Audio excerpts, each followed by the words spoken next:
Ben Profesör Doktor Şuhnaz Yılmaz Özbağcı, Uluslararası İlişkiler Bölümünde öğretim üyesi olarak görev yapmaktayım. Aynı zamanda da İktisadi İdari Bilimler Fakültesi Dekan Yardımcısıyım. Uluslararası İlişkiler Bölümünde bir yandan dersler verirken bir yanda da İşletme Yüksekokulumuzda da lisansüstü seviyede dersler vermekteyim. Kendimi kısaca tanıtmam gerekirse benim akademik yolculuğum önce Bilkent Üniversitesi Uluslararası İlişkiler Bölümünde okuduğum yıllarda başladı. Burslu okuduğum bu programı üniversite birincisi olarak bitirdikten sonra Princeton Üniversitesi'nde önce yine burslu olarak master çalışmalarıma, daha sonra da doktora çalışmalarıma devam ettim. Uzmanlık alanım Orta Doğu araştırmaları ve uluslararası ilişkilerdi.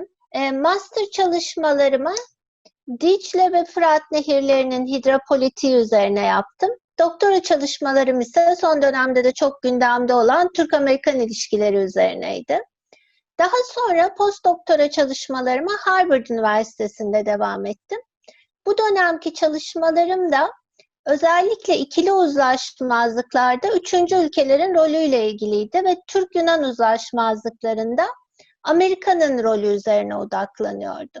Bu sırada da daha yeni açılmış olan Koç Üniversitesi'nden tam da doktora yıllarımı bitirdiğim sırada çok güzel bir teklif aldım ve memleketimize faydalı olabilmek, sizler gibi değerli gençleri yetiştirebilmek için de 1999-2000 yılı döneminde Koç Üniversitesi'ne öğretim üyesi olarak döndüm. Koç Üniversitesi'ne döndükten sonra burada Uluslararası İlişkiler Bölümünde çalışmaya başladım ama yoğun yurt dışı bağlantılarımda devam ettim. Çeşitli dönemlerde birer yıllık süreler için araştırma projelerinde yer almak üzere dünyanın saygın üniversitelerine davet edildim.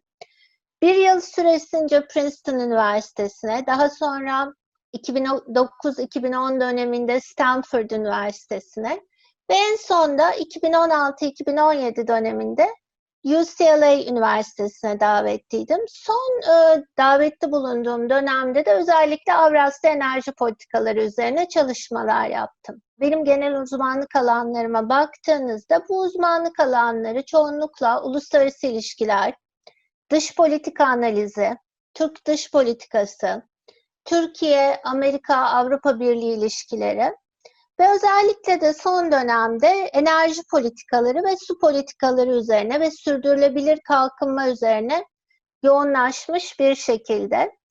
Ayrıca hem Uluslararası İlişkiler Bölümünde ders verirken bir yandan da işletme fakültemizde de yoğun bir şekilde dersler veriyorum, üst düzey yönetici eğitimleri veriyorum. Çünkü içinde bulunduğumuz küresel dünyada artık İş dünyasını küresel gelişmelerden, dış ve iç politik gelişmelerden ayrı değerlendirmek mümkün değil. O yüzden de yöneticilerin ve liderlerin de çok iyi bir dış politika algısına ve vizyonuna sahip olması gerekiyor. Uluslararası ilişkileri kim okumalı dersek, özellikle karışık sosyal ve politik sorunların neden ve sonuçlarını farklı boyutlar ve katmanlarda düşünmeyi hedefleyen öğrenciler ve kişiler bu bölümde okumaya da bence çok uygun adaylar. Bu bölüm öğrencilere gerçekten gelişmiş bir vizyon ve problem çözme yeteneği katıyor. Aynı zamanda kavramsal ve sayısal analiz yapma becerilerini ve yeteneklerini de son derece geliştiriyor. Bunun yanı sıra bence yine içinde bulunduğumuz günlerde son derece gerekli olan ülkeler ve küresel dinamikler hakkında detaylı bilgi sahibi olmalarını sağlıyor. Ve bütün bunları yaparken de belki kendi alanlarına ek olarak neredeyse ikinci bir diplomaya denk gelebilecek İngilizce donanımını da öğrencilerimize kazandırıyor. Hatta sadece İngilizce değil, onun yanı sıra ki ikinci ve üçüncü dilleri öğrenme fırsatlarını da öğrencilerimize tanıyor. Koç Üniversitesi'ne geldiğinizde sizi 4 senelik heyecanlı bir yolculuk bekliyor. İlk geldiğinizde İngilizce seviyenize göre hazırlık okuluna devam edebiliyorsunuz ya da yeterli İngilizce seviyesine sahipseniz birinci sınıftan derslerinizi almaya başlayacaksınız. Birinci sınıfta genelde bizim çok kapsamlı ve çok yönlü bir öğrenci yetiştirmeye yönelik genel bir programımız var. Bu program dahilinde çeşitli ana disiplinlerden dersler alma fırsatınız oluyor. Koç Üniversitesi Uluslararası İlişkiler bölümünün öğrenme hedefleri de esasında küresel liderler yetiştirmek açısından son derece uygun. Mesela kişisel ve mesleki çerçevede yönetsel, ekonomik ve siyasi konuların bileşenlerini teşhis edip eleştirel bakış açısıyla analiz edebilmek ve çözüm önerileri geliştirebilme yeteneğinizi arttırıyorsunuz. Savlarınızı sözlü, yazılı ve görsel olarak etkili biçimde ifade etmeyi buradaki 4 seneniz içinde öğreniyorsunuz. Yine önem verdiğimiz bir konu etkin takım çalışması.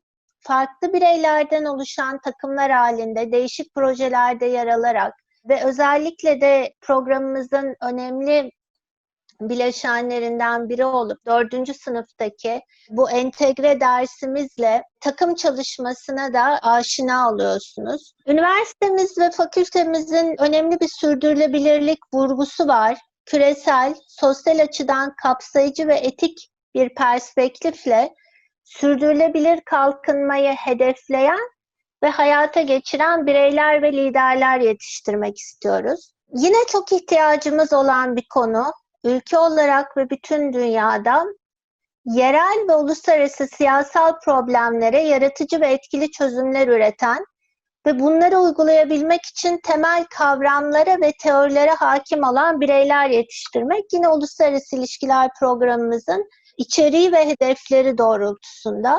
Ve tabii ki bunun için gerekli uygun araştırma yöntemlerini ve araçlarını da kullanmayı öğrenmeniz gerekiyor. Bunları yaparken oluşturduğumuz değişik ders havuzları ve uzmanlık alanları var. Mesela dünyadaki bölgeler, dış politika ve güvenlik, kimlik, vatandaşlık ve demokrasi, ulusal ve küresel yönetişim gibi konularda da değişik dersler alarak birikiminizi ve uzmanlığınızı arttırma şansınız oluyor.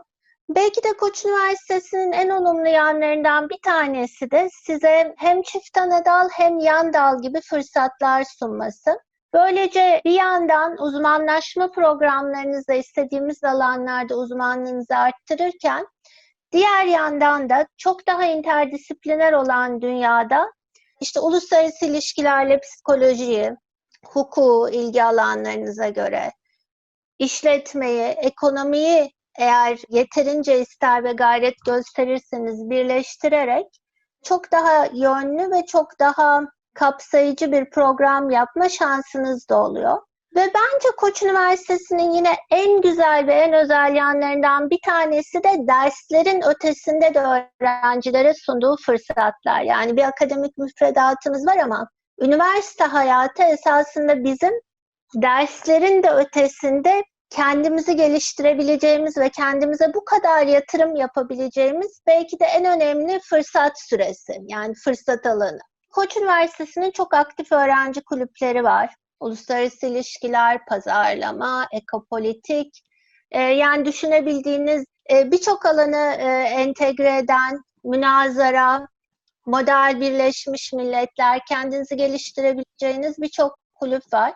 Ve eğer Koç Üniversitesi'ne gelirseniz mutlaka bunların bir kısmında yer alıp bunlardan da faydalanmanızı tavsiye ederim. Bunun yanı sıra çok aktif bir kariyer ofisimiz var. Bu kariyer ofisi size çeşitli staj imkanlarıyla da aşina edebiliyor ve bu imkanlardan da faydalanabiliyorsunuz. Sonra yine öğrenciler work study programı dediğimiz işte çalış, öğren gibi programlarla asistanlık yapma fırsatına sahip oluyorlar. Hocalarının projelerinde yer alabiliyorlar. Ve özellikle ileride akademiyi düşünen kişiler için de bu tür programlar son derece faydalı olabiliyorlar. Bölümümüzü bitiren bir uluslararası ilişkiler öğrencisini önünde bekleyen esasında birçok fırsat oluyor. Gerçekten şanslı öğrenciler çok donanımlı bir şekilde mezun oluyorlar. Şimdiye kadar öğrencilerimiz çok değişik meslek dallarına yönelmiş durumdalar. Mesela bazı öğrencilerimiz daha akademik bir yolculuğu tercih ederken ki akademiye yönelen ve çok iyi yerlere gelen öğrencilerimiz oldu. Mesela işte Harvard Hukuk Fakültesinden tutun da bu yıl yine daha önce bahsettiğim Work Study programında benim asistanlığımı yapan, Fulbright bursu almış olan işte çift Anadolu öğrencimiz ve Chicago Üniversitesi'ne mesela burslu olarak kabul edilen bir öğrencimiz var. Yine okulda çok başarılı olup LSE, Harvard, Georgetown gibi okullara giden öğrencilerimiz oldu. Yani bir opsiyon akademik yolculuk ama uluslararası ilişkiler öğrencileri için iş hayatında da birçok fırsatlar söz konusu. Mesela bankacılık, finans öğrencilerimizin tercih ettiği ve aktif olduğu alanlardan. Danışmanlık firmaları yine opsiyonlar arasında. Kamu kurumlarında iş imkanları var. Mesela DEİK, Türkiye Büyük Millet Meclisi, Dışişleri tabii diplomat olmak, uluslararası ilişkilerin doğası gereği, bölümün doğası gereği alternatiflerden bir tanesi. Ve sivil toplum kuruluşları. Öğrencilerimiz sivil toplum kuruluşlarında da çok aktif bir şekilde rol oynuyorlar. Mesela işte İktisadi Kalkınma Vakfı, Avrupa Birliği Bilgilendirme Merkezi, özellikle göç üzerine çalışan kurum ve kuruluşlarda da yine aktif bir şekilde çalışan öğrencilerimiz var.